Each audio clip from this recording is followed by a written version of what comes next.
کہ اطاعت جزوی نہیں، اطاعت کلی، پوری کی پوری اطاعت۔ جو حکم بھی دیا گیا ہے ماننا پڑے گا۔ جزوی اطاعت اطاعت نہیں ہے۔ Partial obedience is no obedience.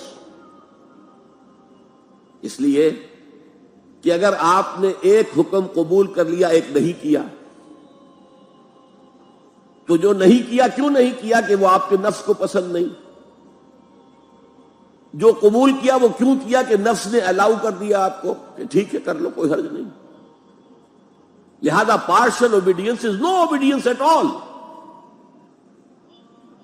چنانچہ اس پر جو وعید آئی ہے سورہ بقرہ کی آیت نمبر 85 میں، افتؤمنون ببعض الکتاب وتکفرون ببعض، تو کیا تم ہماری کتاب اور شریعت کے ایک حصے کو مانتے اور ایک کو نہیں مانتے؟ فما جزاء من يفعل ذلك منکم، تو جو کوئی بھی تم میں سے یہ روش اختیار کرے گا اس کی کوئی سزا نہیں ہے، الا خزي فی الحیات الدنیا، سوائے اس کے کہ دنیا کی زندگی میں ذلیل اور خوار کر دیے جائیں۔ وَيَوْمَ الْقِيَامَةِ يُرَدُّونَ إِلَىٰ أَشَدِّ الْعَذَابِ، اور قیامت کے دن شدید ترین عذاب میں جھونک دیے جائیں۔ وَاللَّهُ بِغَافِلٍ عَمَّا تَعْمَلُونَ، اور جو کچھ تم کر رہے ہو اللہ اس سے غافل نہیں ہے۔ تم اپنی ظاہری ٹیپ ٹاپ سے، اپنے داڑھیوں کے طول سے اللہ کو دھوکہ نہیں دے سکتے، اپنے عمروں اور حجوں کی تعداد سے اللہ کو دھوکہ نہیں دے سکتے۔ He sees you through and through، تمہارے باطن کو دیکھتا ہے، تمہارے دل کو دیکھتا ہے، اسے معلوم ہے کہ تم نے حج تو کیا، حرام کی کمائی سے کیا ہے۔ یہ بڑی شدید وعید والی آیت ہے قرآن مجید میں، کہ جس کا نقشہ ہماری نگاہوں کے سامنے آج دنیا میں مسلمانوں کی کیا وقت ہے، کیا حیثیت ہے۔ فما جزاء من يفعل ذلك منكم الا خزي في الحیات الدنیا ویوم القیامت۔ اب یہ قیامت کے دن کی بات جو اللہ فرما رہے ہیں، دعا ہی کی جا سکتی ہے کہ اللہ تعالیٰ اس سے بچا لے، کرم فرمائے، اپنی شان غفاری اور شان رحیمی سے ہمیں اس روز کی ذلت سے اور شدید ترین عذاب میں جھونک دیے جانے کی جو یہاں پر خبر سنائی جا رہی ہے، وعید سنائی جا رہی ہے، اللہ تعالیٰ اس سے بچا لے۔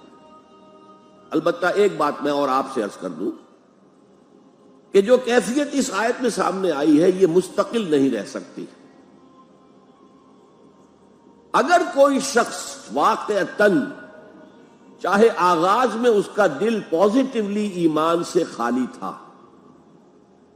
لیکن ساتھ ہی نیگیٹو نفاق سے بھی خالی تھا، کہہ سکتے ہیں زیرو لیول ہے، پلس ویلیوز اور مائنس ویلیوز کے درمیان زیرو آئے گا، تو باطن کے اعتبار سے چاہے وہ زیرو لیول پر تھا، لیکن اگر وہ اطاعت کرتا رہا، نماز پڑھتا رہا، روزہ رکھتا رہا، زکوٰۃ دیتا رہا، حرام چیزوں سے بچتا رہا، فرائض ادا کرتا رہا، تو اس سے لازماً ایمان پیدا ہو جائے گا اس کے دلوں میں۔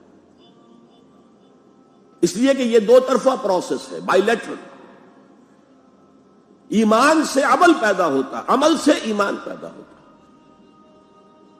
عمل انسان جب کرتا ہے، اللہ کی راہ میں قربانیاں دیتا ہے، زادتہم ایمانا، ان کے ایمان میں اضافہ ہو گیا۔ کہ ایمان دل میں آ گیا تو ایک کشاکش اندر شروع ہو جائے گی۔ آپ کے نفس کی خواہش کچھ اور ہے، ایمان کہتا ہے غلط، کشاکش ہوگی کہ نہیں؟ جیسے فرعون نے کہا تھا الیس لی ملک مصر وہذہ الانہار تجری من تحتی، کیا میں بادشاہ نہیں ہوں مصر کا؟ مصر کی حکومت میری نہیں ہے؟ اور کیا یہ ساری نہریں جو ہے میرے نظام کے تحت نہیں چل رہی؟ اسی طرح برا نہ مانیے، ہمارا نفس کہتا ہے یہ جسم میرا ہے، میری ملکیت ہے، اٹس مائی ڈومین، میری خواہش پوری کرنی ہوگی۔ جیسے اس نے کہا میں نہیں جانتا کوئی خدا ہے میرے سوا اور میرے اوپر، میں نہیں مانتا، نفس بھی کہتا میں نہیں ماننے کو تیار، کیا حلال ہے کیا حرام ہے، کیا جائز ہے کیا ناجائز، میری خواہش پوری کرو۔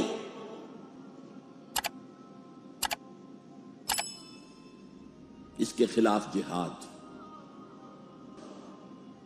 نفس ماں ہم کم طرز فرعون نیست، میرا نفس بھی فرعون سے کم نہیں ہے، لیکن ایراعون نیست، اس کے پاس لاؤ لشکر تھا، اس نے زبان سے بھی کہہ دیا تھا انا ربکم الاعلی، میں ہوں خدا۔ میرا نفس بیچارہ اس کے پاس کوئی لاؤ لشکر نہیں، زبان سے تو یہ کچھ نہیں کہتا، اندر یہی کہتا میں بادشاہ ہوں اس وجود کا، میری مرضی پوری ہو۔ تو اسٹرگل اگینسٹ دس بیسر سیلف، ایک سیلف ہے اونچی سیلف، خود ہی انا، ایگو، اور ایک ہے یہ بیسر سیلف، یہ ہماری جبلتیں جو اندھی بہری ہیں، جو حلال حرام سے انہیں کوئی غرض نہیں ہے، ان کے خلاف جہاد کرنا۔ آپ نے فرمایا صلی اللہ علیہ وسلم المجاہد من جاہد نفسہ، اصل مجاہد وہ ہے جو اپنے نفس کے خلاف جہاد کر سکے۔ تمہارے اندر یہ دشمن تو بیٹھا ہوا ہے، تکڑا ہے، تمہیں کنٹرول کر رہا، چلے آؤ باہر کے دشمنوں سے جہاد کرنے کے لیے۔ اور ایک دفعہ حضور سے پوچھا گیا ای الجہاد افضل یا رسول اللہ، اے اللہ کے رسول سب سے افضل جہاد کون سا ہے؟ فرمایا ان تجاہد نفسک فی طاعت اللہ، اپنے نفس کے خلاف جہاد کرو، اسے اللہ کا مطیع کرو۔ یہ جو اندر کی کشمکش ہے، کشاکش ہے، یہ جہاد فی سبیل اللہ کا نقطہ آغاز، اللہ کا مطیع بنانا ہے نفس کو۔ اس کے ساتھ دو سب لیول اور ہیں، اس نفس کو بھڑکانے والی ایک قوت ہے انویزیبل، اور ویزیبل بھی ہے۔ انویزیبل قوت سب سے بڑی ابلیس، شیطان، لعین، اور اس کے چیلے چانٹے جنات میں سے، اور ویزیبل میں انسانوں میں جو اس کے ایجنٹ ہے، جو فحاشی کو کلچر کا نام دے، یہ اس ابلیس کے چیلے ہیں۔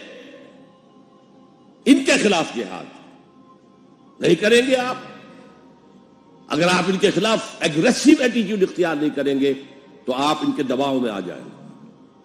ان الشیطان لکم عدو فاتخذوہ عدوا، اے لوگوں یہ شیطان تمہارا دشمن ہے، اس کو اپنا دشمن سمجھو۔ وہ تمہیں سبز باغ دکھاتا ہے، بدی کو مزین کر کے دکھاتا ہے، اچھے اچھے نام اس کے رکھ دیتا ہے، اور تمہیں آمادہ کرتا ہے بدی کے ارتکاب پر۔ نہیں، وہ تمہارا دشمن ہے۔ افتتخذونہ وذریتہ اولیاء من دونی، تم مجھے چھوڑ کر اسے اور اس کے چیلے چانٹوں کو تم اپنا دوست بناتے ہو۔ شیطان کے خلاف جنگ کرو۔ اور تیسرا اس پر سب لیول کیا ہے؟ معاشرہ اگر بگڑا ہوا ہے، اس کا عمومی رجحان برائی کی طرف ہے، تو سوشل پریشرز آپ کو ادھر دھکیلتے ہیں۔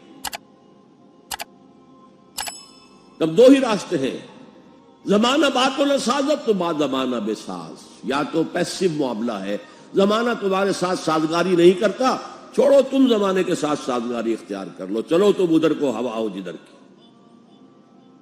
ایک یہ ہے کہ نہیں، زمانہ بات و نسازت تو بعد زمانہ ستیس، زمانہ اگر تمہارے ساتھ سازگاری نہیں کر رہا تو زمانے سے جنگ کرو، لڑو، ریزسٹ کرو۔ تو تین جہاد ہو گئے فرسٹ لیول کے، 3 سب لیولز۔ نفس امارہ، لبیڈو، نفس حیوانی کے خلاف جہاد، اس کو بھڑکانے والے، وسوسہ اندازی کرنے والے، اس میں پھونکے مارنے والے، شیطان اور اس کی ذریت مانوی اور ذریت نسلی، جنات اور انسانوں میں جو اس کے ایجنٹ ہیں، ان کے خلاف جہاد، معاشرے کے خلاف ایک اسٹرگل۔ اب یہ 3 جہاد آپ نے کر لیے، اللہ توفیق دے ہم میں سے ہر ایک کو، تو اب یہ جہاد آپ کے جسم سے باہر نکل